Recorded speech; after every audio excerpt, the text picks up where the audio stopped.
Hey guys, tonight we begin a journey to a place that once controlled the world's wealth from a collection of muddy islands that most people today would consider uninhabitable.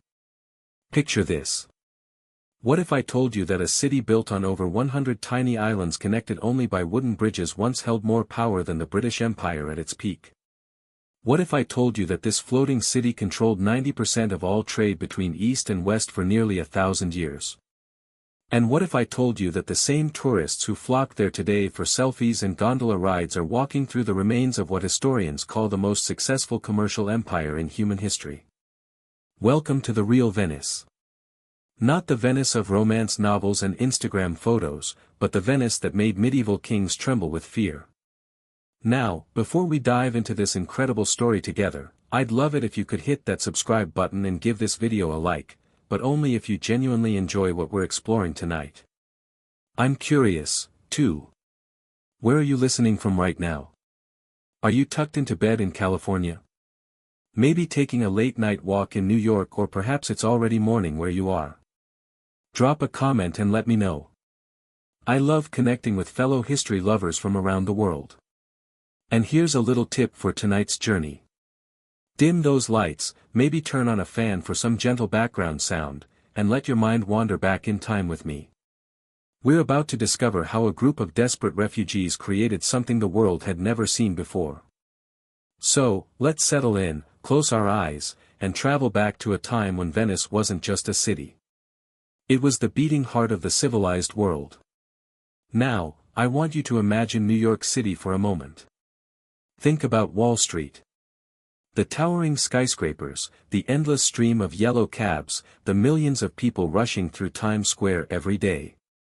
New York is powerful, right?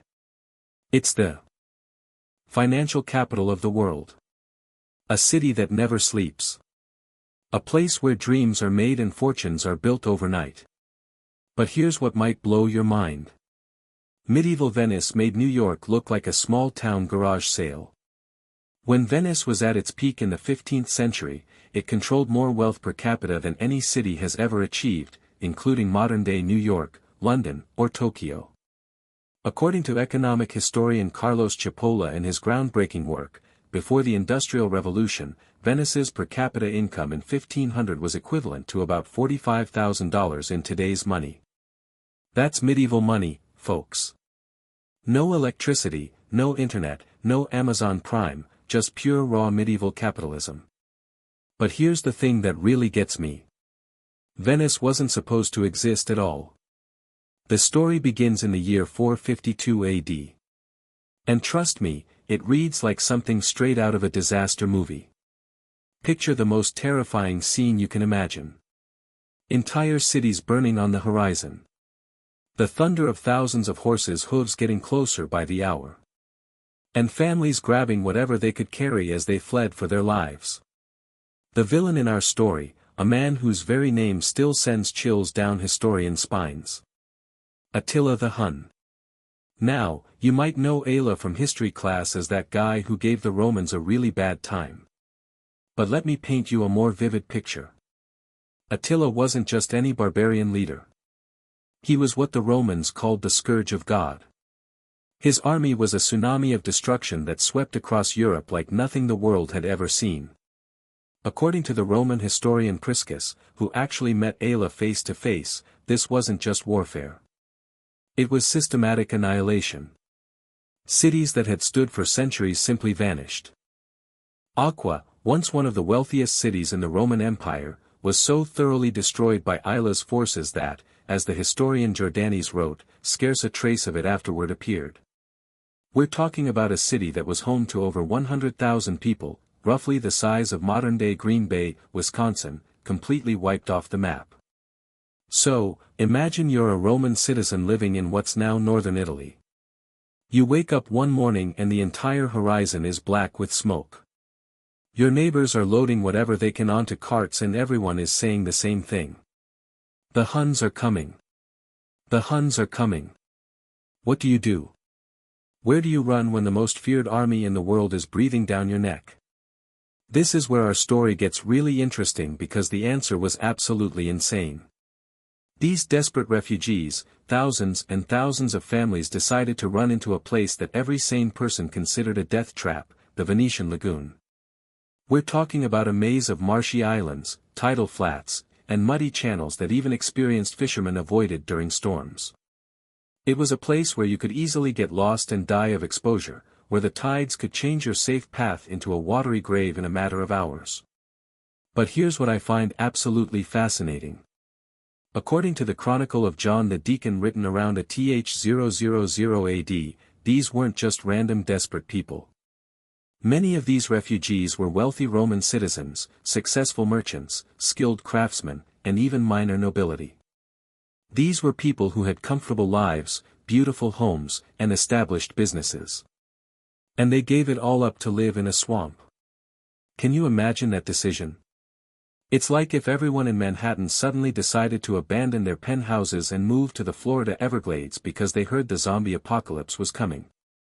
It sounds completely crazy, right? But here's the thing, and this is what gives me goosebumps. Every time I think about it.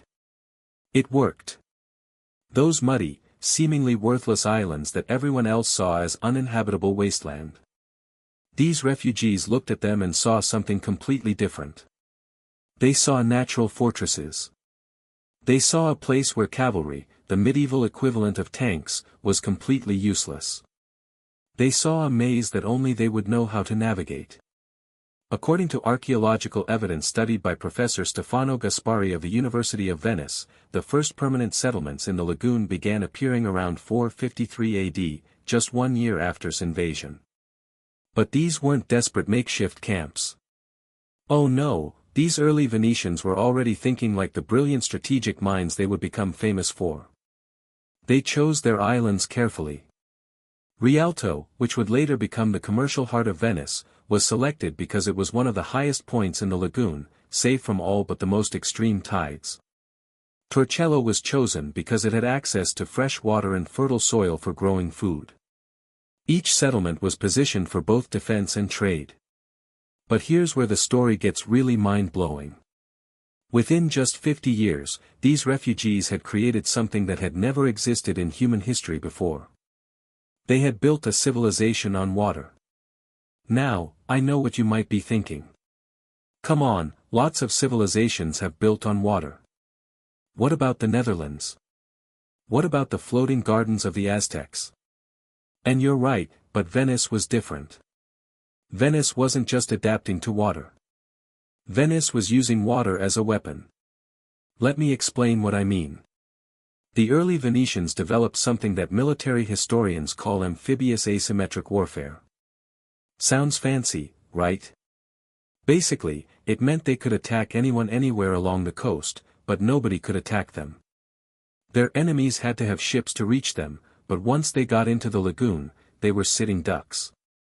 The Venetians knew every sandbar, every TI passage.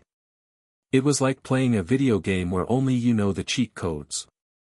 According to the Byzantine historian Procopius, by the year 550 AD, less than a century after fleeing from Aila, these same refugees were already so prosperous and well organized that the Byzantine Empire was asking them for military help. Think about that for a second. The most powerful empire in the world was asking a bunch of people living on muddy islands for assistance. But the real genius of early Venice wasn't military.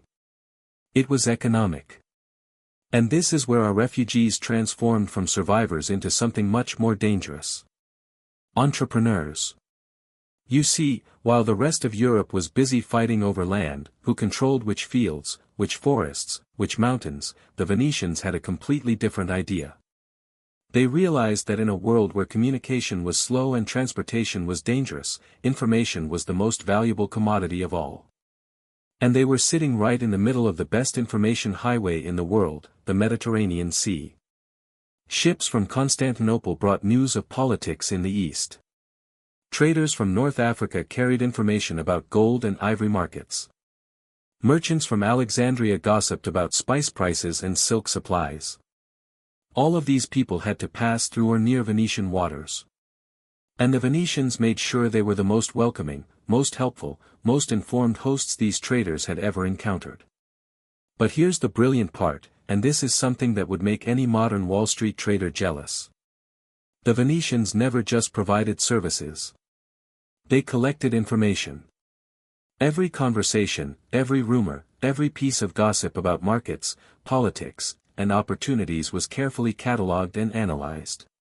By the year 600 AD, according to economic records preserved in the Venetian state archives, Venice had already established regular trading relationships with cities as far away as Damascus, Alexandria, and even places in India that most Europeans couldn't even pronounce. And remember, we're talking about people who supposedly had nothing just 150 years earlier.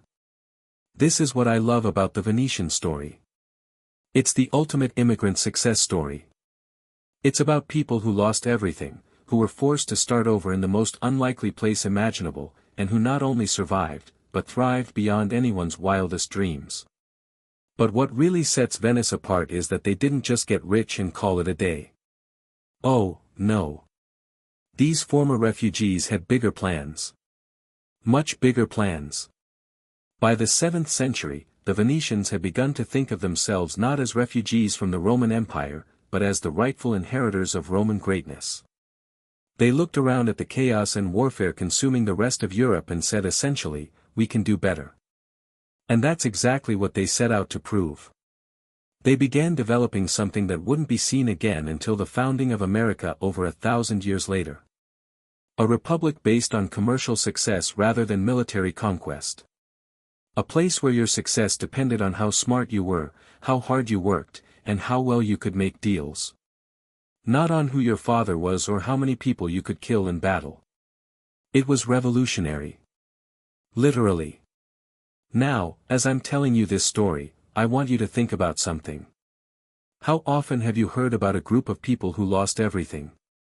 Their homes, their possessions, their entire way of life, and then went on to build something even greater than what they left behind. It's rare, isn't it? Most of the time when we hear about refugees or displaced people, the stories are about survival, about hanging on, about trying to rebuild what was lost. But the Venetians didn't try to rebuild what they had lost. They built something entirely new, something the world had never seen before. And that's just the beginning of our story. Because what these refugees created in their floating city would eventually grow into something so powerful, so wealthy, and so influential that it would reshape the entire world.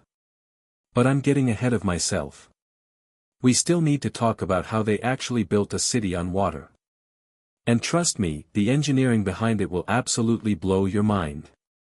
We need to explore how they went from being grateful for any shelter to demanding that the most powerful empires in the world treat them as equals. And we definitely need to discuss how they managed to create the most sophisticated government system of the medieval world. One that the American founding fathers would study very carefully over 1,000 years later. But all of that is a story for our next part of this journey. Right now, I want you to drift off thinking about those first brave souls, standing on muddy islands in 452 AD, looking out at an uncertain future and deciding that instead of just surviving, they were going to build something magnificent. Because that's exactly what they did. And in our next chapter, we're going to discover how a group of homeless refugees became the architects of one of history's most incredible civilizations. We'll explore the moment when the survivors became conquerors, when the displaced became empire builders, and when a collection of muddy islands became the center of the known world. Sweet dreams, and I'll see you in medieval Venice, where the impossible was just another day at the office. Picture this moment with me. You're standing on the mainland of a northern Italy in the spring of 452 AD. And you can literally smell the smoke from burning cities carried on the wind. Every refugee who stumbles into your town tells the same terrifying story. Entire populations vanishing overnight. Ancient cities reduced to ash. And an army so ruthless that even hardened Roman soldiers are throwing down their weapons and running. Now, here's what I find absolutely mind-boggling about this moment in history. These people had choices. They could have fled south toward Rome, where the empire still maintained some semblance of order. They could have headed west into Gaul, where other Roman citizens were establishing new communities. They could have even tried to negotiate with the Huns. After all, Attila was known to accept tribute in exchange for mercy. But instead, thousands upon thousands of families made what might be the most counterintuitive decision in human history. They deliberately chose to move into one of the most dangerous, inhospitable environments in all of Europe. Why? What would drive educated, civilized people to abandon everything they knew and literally bet their lives on a bunch of muddy islands that experienced fishermen warned them about? The answer lies in understanding something that most history books gloss over. These weren't just panicked people running blindly from danger. These were strategic thinkers making the ultimate calculated risk. And the story of how they pulled it off reads like the greatest survival guide ever written. Let me set the scene for you properly, because I think most of us today can't really grasp the sheer terror of what was happening in 452 AD. According to the contemporary historian Prosper of Aquitaine, who was actually alive during these events, Attila's invasion wasn't like anything Europe had ever experienced before. We're not talking about typical medieval warfare here, where armies fought each other and mostly left civilians alone. This was what modern military analysts would call total war, a systematic campaign designed to completely erase civilizations from existence. Prosper describes Attila's method in chilling detail. First, the Hun cavalry would surround a city completely, cutting off all escape routes. Then, they would offer terms: surrender everything you own, including your freedom, and you might live. Refuse, and well, let's just say that archaeologists are still finding evidence of what happened to cities that refused. Aquileia, which I mentioned in our last conversation, wasn't just destroyed. It was methodically dismantled. According to Jordan Gedda, written in the 6th century, Attila's forces spent weeks ensuring that not a single building remained standing. They even diverted rivers to flood the ruins. The message was clear. This place never existed, and neither did anyone who lived here. But here's what really gets under your skin when you read these accounts. The speed. Modern historians like Patrick Howarth in his book, Attila, King of the Huns, calculate that Attila's army was covering nearly 30 m per day. Unheard of for a medieval military force. Cities barely had time to send warnings to their neighbors before the Huns were already at their gates. So imagine you're living in Padua or Treviso and riders come galloping into town shouting that Aquileia, a city of 100,000 people that had stood for 6 centuries, was completely gone, not conquered, gone. And the army responsible was less than 2 days away. What do you pack when you have maybe 6 hours to abandon your entire life? According to archaeological evidence studied by Professor Maria Cristina La Rocca from the University of Padua, the answer is fascinating. Jewelry, coins, and tools. Lots and lots of tools. The early Venetian settlements have yielded incredible amounts of Roman metalwork equipment, woodworking implements, and even architectural instruments. These people weren't just running, they were planning to rebuild, but rebuild where? And this is where the story gets really interesting. The Venetian lagoon in 452 AD wasn't the romantic canal-filled wonderland you see in movies today. According to environmental studies conducted by the Venice Institute of Marine Sciences, it was a treacherous maze of shifting sandbars, unpredictable tides, and marsh islands that could literally disappear underwater during storms. The Roman writer Cassiodorus, writing about the lagoon in the early 6th century, described it as a place where land and sea change roles with each tide, where experienced sailors lose their way, and where the very ground beneath your feet might not exist tomorrow. Sounds delightful, right? Like the world's worst vacation destination. But those desperate refugees saw something in this hostile environment that nobody else did. They saw the perfect natural fortress. And here's the brilliant part. They were absolutely right. Think about it. Attila's great advantage was mobility. His cavalry could appear anywhere, anytime, and strike with overwhelming force. But cavalry is pretty useless when there's no solid ground to ride on. Ships were vulnerable because they had to follow predictable routes and could be easily trapped or sunk. But people who could navigate shallow waters, who understood tides and currents, who could literally walk on water when they needed to. Those people became untouchable. The early Venetians weren't just hiding in the lagoon. They were weaponizing it. Now, I know what you might be thinking. Okay, that's a great theory, but how did they actually survive out there? And that question brings us to one of the most remarkable technological achievements in medieval history, one that most people have never heard of. These refugees invented a completely new way of building cities. According to Cassiodorus, who visited the lagoon settlements around 537 AD, the Venetians had developed a construction technique that seemed to defy the laws of physics. They were building substantial wooden structures, not flimsy huts, but actual houses, workshops, and even early churches on ground that was underwater twice a day. How? Well, this is where it gets really cool. The Venetians had discovered that if you drive wooden piles deep enough into the lagoon floor, they don't rot. They actually get harder. The combination of salt water and oxygen-free mud creates a natural preservation process that essentially turns wood into stone. According to the Venetian architect Antonio Dante, who studied these ancient construction methods in the 16th century, some of the original 5th century pilings were still solid enough to support buildings 1,000 years later. But here's the part that would make modern engineers jealous. They didn't just randomly stick poles in the mud and hope for the best. Oh no. These supposedly primitive refugees developed a sophisticated understanding of tidal mechanics, weight distribution, and what we now call flexible foundation systems.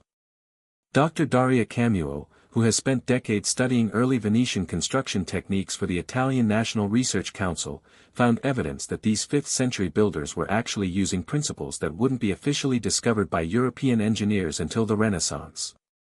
They understood that buildings in a tidal environment needed to move with the water, not fight against it.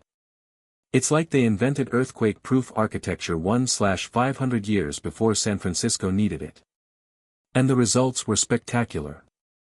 Within just a few decades, according to Xantine records preserved in the National Library of Venice, these refugee settlements had grown into thriving communities with their own markets, churches, and workshops.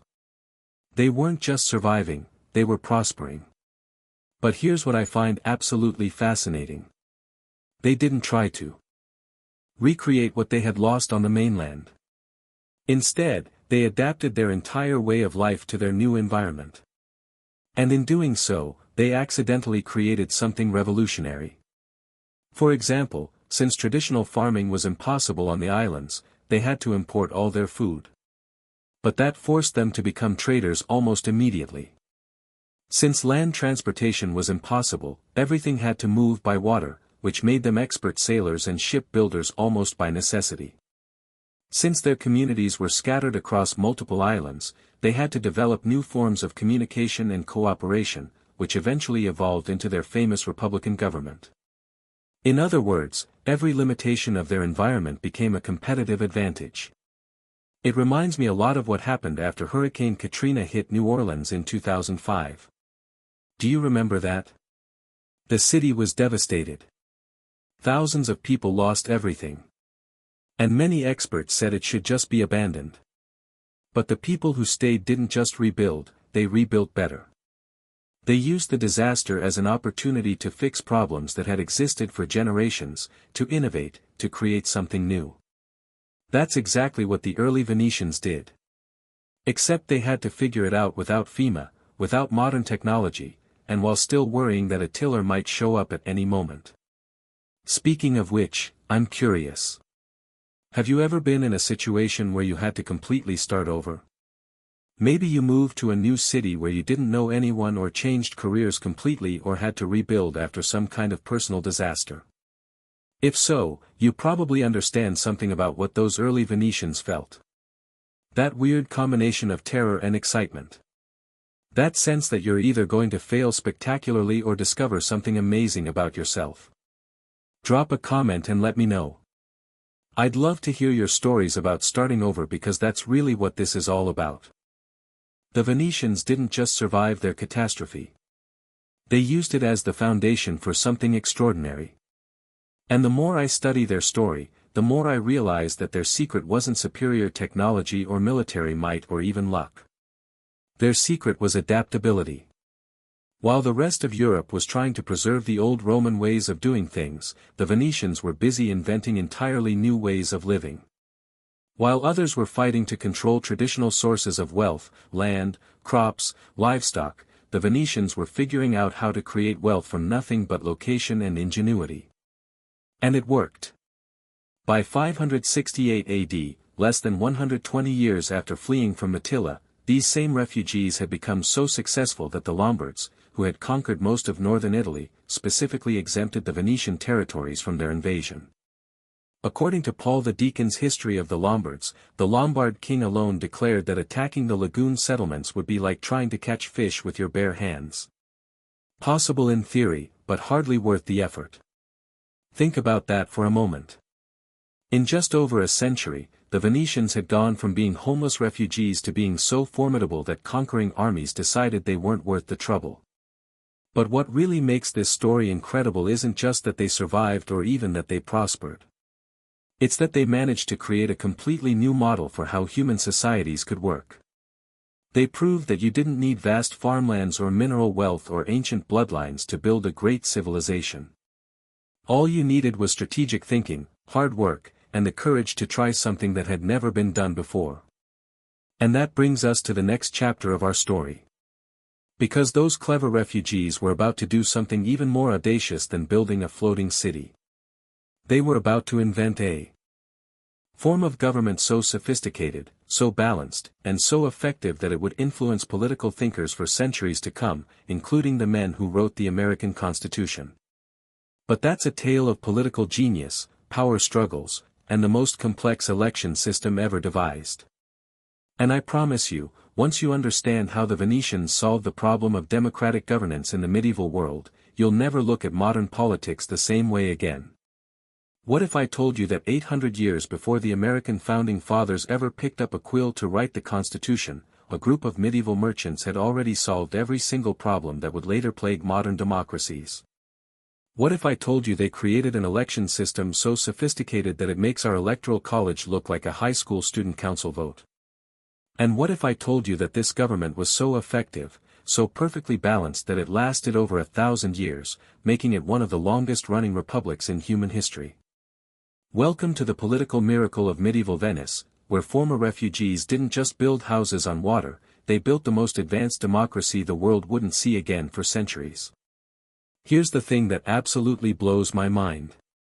While the rest of Europe was busy with kings who claimed divine right to rule, with feudal lords who inherited power through bloodlines, and with emperors who answered to no one but God, the Venetians looked around and said, "You know what?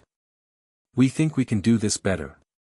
And then they proceeded to invent a form of government so ingenious, so carefully balanced that political scientists today are still studying it. To understand how they got it so right, let me take you back to the late 7th century around 697 AD when the Venetians faced their first major political crisis. By this point, they had been successfully governing themselves through a loose confederation of island communities for over 2 centuries. But here's the problem. They were getting too successful. According to the Chronicle of John the Deacon, by the year 690, Venice controlled trade routes worth what would be equivalent to billions of dollars in today's money. They had established colonies, built a formidable navy, and their merchants were operating in cities from London to Constantinople. But all of this success created a problem they had never faced before. They needed a single leader who could speak for all of Venice in international affairs. The question was, how do you choose a leader in a community that was founded specifically to escape from the tyranny of absolute rulers? This is where the story gets really interesting because the Venetians didn't just want to avoid tyranny. They wanted to create a system that would make tyranny literally impossible. And the solution they came up with was so brilliant, so ahead of its time that when the American founding fathers were designing our government over 1,000 years later, they studied Venetian political theory extensively. According to political historian Frederick Lane in his comprehensive work, Venice, a Maritime Republic, the Venetians spent nearly 30 years from 697 to 726 AD experimenting with different forms of government. They tried direct democracy, but it was too chaotic for complex international negotiations. They tried aristocratic councils, but too many important voices were left out. They tried appointed governors, but that felt too much like the imperial system they had fled from. Finally, they invented something completely new.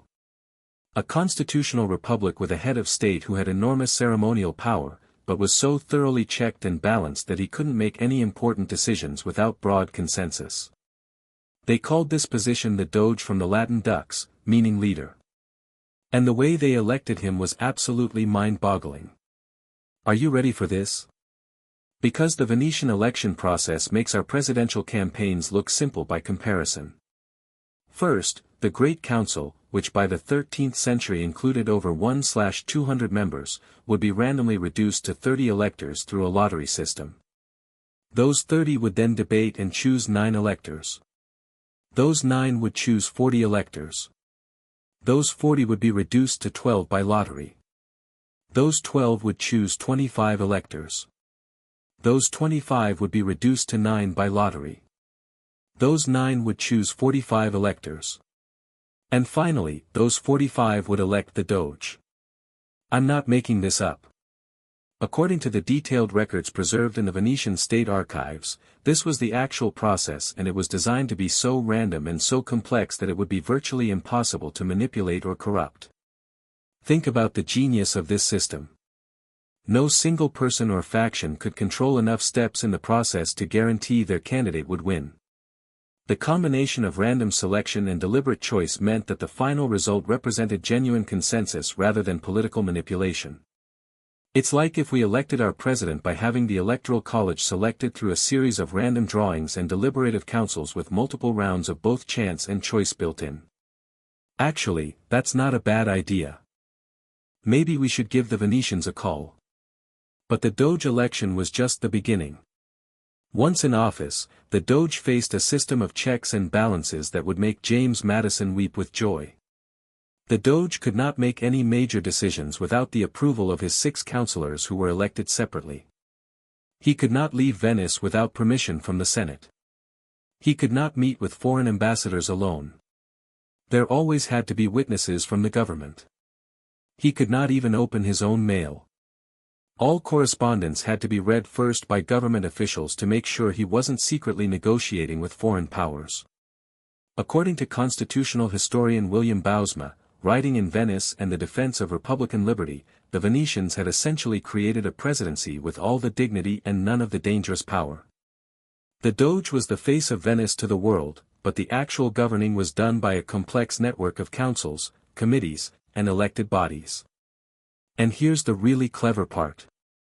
They made sure that power was not only divided, but constantly rotating. Most positions in the Venetian government had term limits.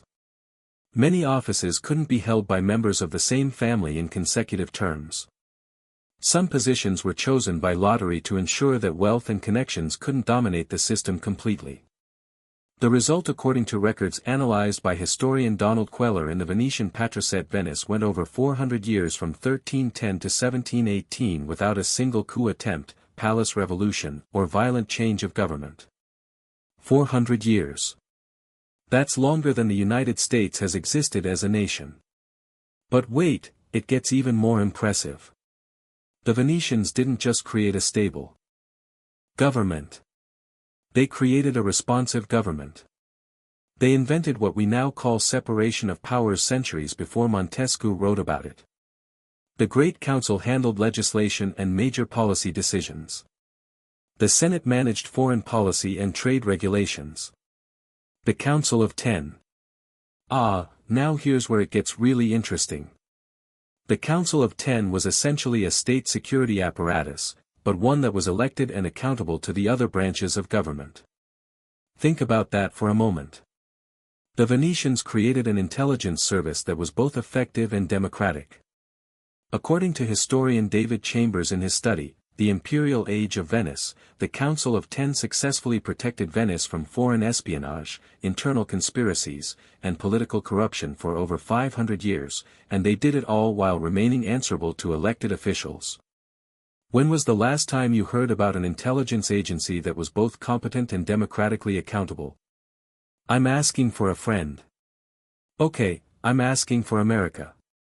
Now, I know what some of you might be thinking. This sounds great in theory, but how do we know it actually worked? And that's a fair question. Political systems that look good on paper often fall apart when they meet reality. But here's the thing. We have over 1,000 years of evidence that it worked. Venice maintained political stability, economic prosperity, and territorial integrity longer than any other European state. According to economic historian Carlo Cipolla, Venice maintained the highest per capita income in Europe for over 6 centuries. And they did it through a democratic system that kept power distributed rather than concentrated. Compare that to medieval monarchies where the death of a single king could throw entire kingdoms into chaos, or to other medieval republics like Pisa or Genoa, which were constantly torn apart by civil wars and family feuds. Venice figured out something that political scientists are still trying to understand. How to create a system that was stable enough to provide continuity but flexible enough to adapt to changing circumstances, and they did it by treating government like a science rather than an art. According to Venetian political theorist Paolo Serpi, writing in the early 17th century, the Venetian constitution was designed on the principle that power corrupts but powerlessness is also dangerous. So they created a system where everyone had some power but no one had too much power. It's like they invented the concept of political engineering. But here's what I find most remarkable about the Venetian system. It wasn't just effective, it was educational. Serving in Venetian government was considered the highest form of civic duty. And the complex system meant that citizens had to actually understand how government worked in order to participate effectively. According to records from the Mariana Library in Venice, the typical Venetian patrician would serve in dozens of different government positions over the course of his lifetime. Everything from managing trade regulations to conducting diplomatic missions to overseeing public works projects. By the time someone reached senior positions, they had a deep practical understanding of how every aspect of government functioned. Imagine if every American politician had to serve as a city councilor, a state legislator, a judge, a diplomat, and a business regulator before they could run for Congress or the presidency. How different do you think our politics would be? I'm curious. What do you think about this idea? Do you think American politics would be better if our politicians had to prove their competence in smaller roles before taking on bigger responsibilities? Drop a comment and let me know. I'd love to hear your thoughts on how we could improve our own democratic system. Because that's really what the Venetian story is about, the possibility of better government. The Venetians proved that democracy doesn't have to be chaotic, that republics don't have to be unstable, and that you can have both effective leadership and distributed power at the same time. They showed that with careful design, thoughtful institutions, and genuine commitment to the common good, a group of people can govern themselves successfully for centuries. And the best part, they did it all while building one of the most prosperous economies in human history. Which brings us to the next chapter of our story. Because the Venetians didn't just master politics, they revolutionized commerce in ways that would make Amazon and Apple executives take notes. We're about to discover how these master politicians became the ultimate entrepreneurs, how they turned the Mediterranean Sea into their personal highway, and how they created the world's first global economy centuries before anyone else even knew what that meant. It's a story of innovation, risk-taking, and business strategies so advanced that modern corporations are still learning from them. Imagine if Amazon, Google, and the Federal Reserve were all run by the same company, and that company controlled 90% of all international trade. Imagine if this mega corporation had been operating successfully for over 800 years, had never faced a serious competitor, and had accumulated so much wealth that it could literally buy and sell entire kingdoms. Now stop imagining, because that company actually existed. It was called Venice.